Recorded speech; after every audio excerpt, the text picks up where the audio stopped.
guys, and welcome back to TSTV, and in this video we're going to be doing the predictions for match week 2 in the Premier League, and there are some big games in there as well. So let's kick off with the Friday night game, which is West Ham against my team Chelsea. Now, West Ham last time out against Sunderland, absolutely disastrous start to the season. It was 0-0 at half time, and in the second half they completely capitulated, losing 3-0. Gave away some really poor goals, all over the place defensively, and didn't really carry much of a threat up front other than Jarrod Bowen. And again, I imagine he would be the main kind of source of threat that West Ham will carry in this game, and he is someone that certainly Chelsea and Enzo Maresca will have to look out for. He is a high quality player, and he is by far the best player in that team. Again, the West Ham fans are not happy at the start of the season with the transfer business they've done. They brought in Callum Wilson, and that's really about it. And also a left back called El Hadj Diouf, not the Diouf that played for Liverpool and Bolton back in the day, but a new Senegalese left back who's very attacking, but could get caught out defensively against one of the wingers that we would be playing, which would probably be Gittins or Esteval. So from their point of view, they're really going to have to bounce back in front of their home support. From Chelsea's point of view, I mean, the first game of the season was a bit lacklustre and underwhelming against Crystal Palace, and I think there are reasons for that. We were coming up against a very good Palace team who the week before had taken Liverpool all the way to penalties and obviously won that penalty shootout to lift the Community Shield.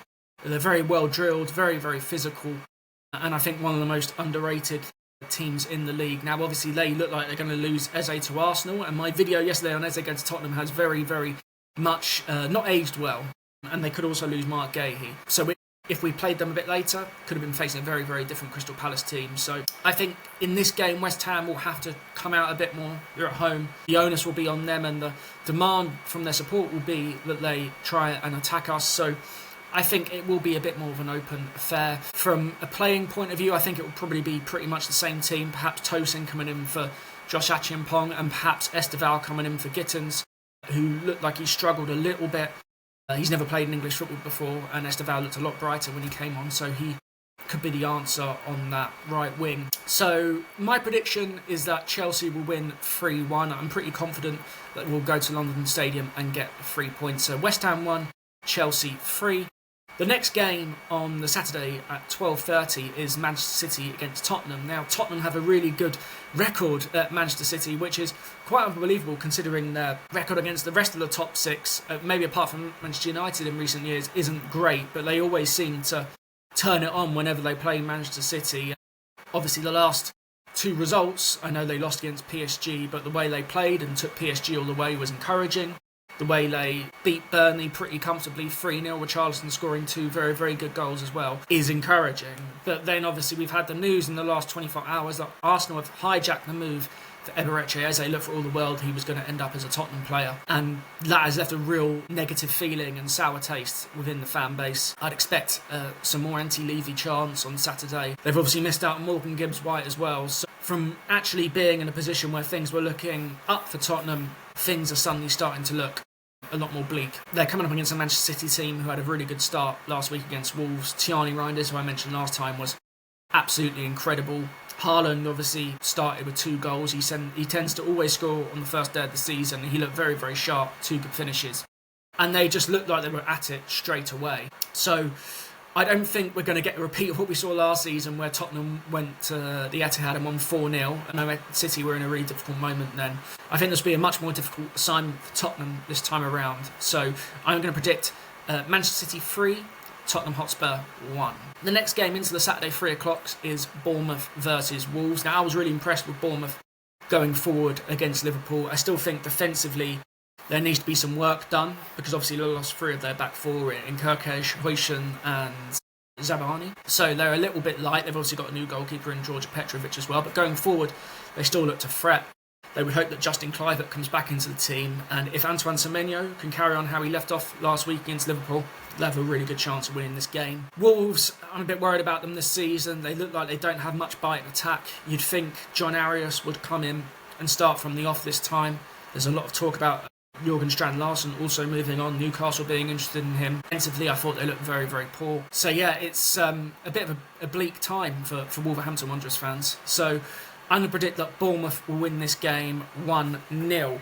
The next game could be a relegation 6-pointer, Burnley versus Sunderland. Now, Burnley had a bit of an iffy start last week against Tottenham, albeit it is a tough away game to start the season. They were in the game until the last few minutes, well, the last sort of 20 minutes really, and then Tottenham scored 2 quick goals from Brennan Johnson and an overhead kick from Richarlison, and the game petered out from there. But they gave it a good go for an hour. They've got a lot of they brought a lot of players in this summer. The question is, do they have the required quality to be able to stay up? And I'm not sure about that. Sunderland, on the other hand, had an absolutely incredible start last week at Stadium of Light. Won 3-0, 3 very, very good goals, 2 absolute bullet headers, and 1 cut across the box from Wilson Isidore. They look really big, physical. They look like they have quality in the team as well. Importantly, they're still continuing to sign players. They look like they had players to come off the bench as well. Mark Guéhi, who's on loan from Chelsea, who I rate highly, didn't even get on. And that's quite a promising sign from Sunderland. I fancy them to actually double down and get a win here. I think Burnley are going to struggle this season. I think Sunderland have that experience through Xhaka and obviously their back line, but also have some exciting attacking players too. So I'm going to predict Burnley 1, Sunderland 2. The next game is Brentford against Aston Villa. Now, I've tipped Brentford to go down this season, and what we saw last week at the City Ground against Nottingham Forest has really not changed my mind at all. They look at a side that's had the heart ripped out of them, and that's exactly what's happened, right? Losing Norgard, Frank, Fleckham, obviously Brian Mbeumo going to Manchester United. Visser at the moment is on strike, and he won't play any part against Aston Villa, and it remains to be seen if he'll be there at the end of the window. It looks like he won't be. So it's it's a really tricky time for Brentford, and it's not an easy game. Villa, I know, didn't kind of set any houses on fire last week against Newcastle, but they got a good point, particularly after going down to 10 men. They did win at Brentford as well last season when Brentford were in a very, very good vein of form. And I think this is going to be a very tricky season for Brentford. And I can see Villa winning this one pretty comfortably. So I'm going to go Brentford 0, Aston Villa 2. The Saturday 5:30 kickoff, Arsenal versus Leeds, always a traditionally big game, but Arsenal, I think, will come into this with a lot of hope, a lot of optimism. It looks like they've signed Eberechi Eze, which I think is an incredible signing for them. And to be honest, going back to my predictions the other week, maybe make some slight favourites for the league now. They've got so many options. I know Kai Havertz is injured. We don't know how long he's going to be out for yet. There's rumours that it could be a long time. There's rumours it might be a bit of a short time. But the Arsenal board have gone and reacted and got that deal done within a few hours. I'm not sure whether he'll play in this game, because it looks like he'll play for Palace in the Europa Conference League on Thursday, say his goodbye to the fans, and then have his medical on Friday. So I doubt he'll be registered in time. But again, they'll go in to this game with real hope and optimism. They obviously won last week at Old Trafford. Wasn't entirely convincing, but they look solid and steady at the back. Leeds, on the other hand, I thought played quite well against Everton. They dominated the game, had a lot of chances, easily could have won more comfortably. But I still look at that team and think they are a bit limited in terms of the options that they've got to hurt a top quality opposition. Everton were very, very poor. And I think Arsenal will win this game pretty comfortably. So I'm going to go for Arsenal 3, Leeds United 0. Now on to the Sunday games. Now this is a little bit of a grudge match, isn't it now? Palace versus Nottingham Forest. Never thought you'd say that before. And that is all because of what happened between Palace and Forest when it came to the Europa League and the Conference League. Palace qualified for the Europa League through winning the FA Cup, and Forest were in the Conference League through league position. Now, because of Palace's association with John Textor and his ownership of Lyon, Palace were essentially kicked out of the Europa League and put back into the Conference League. And Forest actually backed up this case and went to UEFA to complain about Palace being in the Europa League. And that's going to have a lot of ill feeling. There's a lot of issues surrounding the way Marinakis conducts himself, which I think leaves a really bad taste in the mouth. But again, from Palace's point of view now, they've got a really good chance to win the Conference League, I think. And they've just got to kind of crack on and forget about it. But I'm sure it'll be a hostile atmosphere at the game. Obviously, they're going to lose Eze. Eze won't play in this game unless something even more dramatic happens from now. So they're going to have to go and invest. It looks like they're going to get Bilal El Khanous from Leicester, who I think is a good player. He's not of Eze quality yet, but could be a good replacement. I imagine they'll try and get someone else in as well. And if they can keep Guéhi too, then they'll be just fine this season. I think they're a really good side.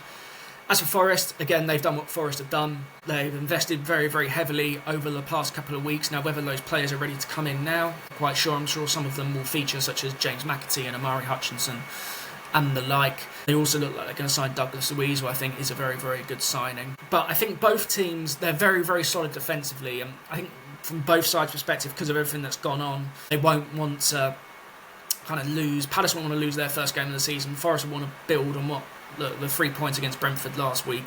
So I can see it being a tight, cagey affair. So I'm going to go for Crystal Palace 0, Nottingham Forest 0. In the other Sunday 2 p.m. game, it's Everton's first game at the Hill Dickinson Stadium against Brighton. Now, obviously, it's going to be a massive occasion. It's going to be, I guess, an emotional occasion for Everton fans because it'll be the first ever game at their new stadium. That always brings with it a sort of triumphalism when you walk out there on the pitch, and it's going to be a tricky game, I think, for Brighton to be able to overcome that. Even though they've got a very, very good record at Goodison Park, it's going to be a completely different atmosphere, I feel. I know Everton were very, very poor on Monday, and they got a penalty, which, again, David Moyes and Everton hotly disputed. I thought was a penalty for what it's worth. They do need to sign a few more players, I think, but I imagine Jack Grealish will come into this game, and that will create even more of a buzz around the stadium, because even though he's had his difficulties in the last couple of years, he's still an incredibly exciting player on his day.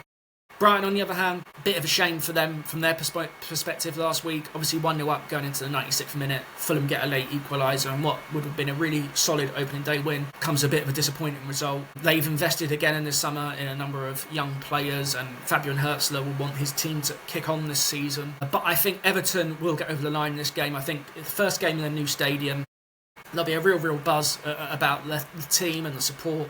So I fancy them to get over the line, and David Moyes, I do think, is a good manager. So I'm going to go for Everton 1, Brighton 0. In the 4:30 game on Sunday, it's Fulham against Manchester United. Now, Manchester United obviously lost last week, but they've had a lot of credit in terms of the way they played. I was watching the game and never really felt that they were going to score. I thought they played a lot better, don't get me wrong, but I never felt, they're going to equalise here, or they can go on to win the game. It still felt quite stale in terms of where Manchester United used to be and how they used to play.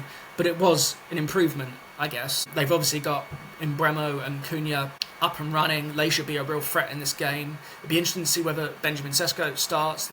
Ruben Amorim obviously went with Mason Mount last week. I imagine he might do the same again, because I thought for that first 60 minutes they did play well, and maybe Sesko, to bed himself in, can come off the bench.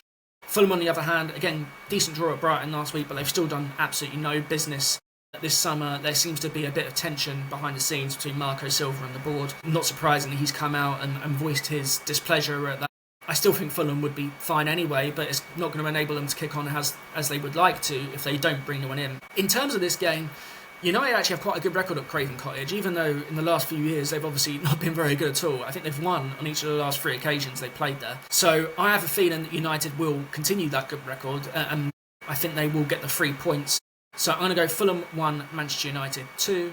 And then on the Monday night game, it's Newcastle versus Liverpool, which is an absolutely huge game anyway. And obviously with all the drama going on behind the scenes with Alexander Isak, I obviously talked about that in my video yesterday. So if you want to go and have a look at my thoughts on that situation, please check it out. But there's going to be a lot of tension in the air. It's a night game under the lights at St James's. It's going to be very, very hostile.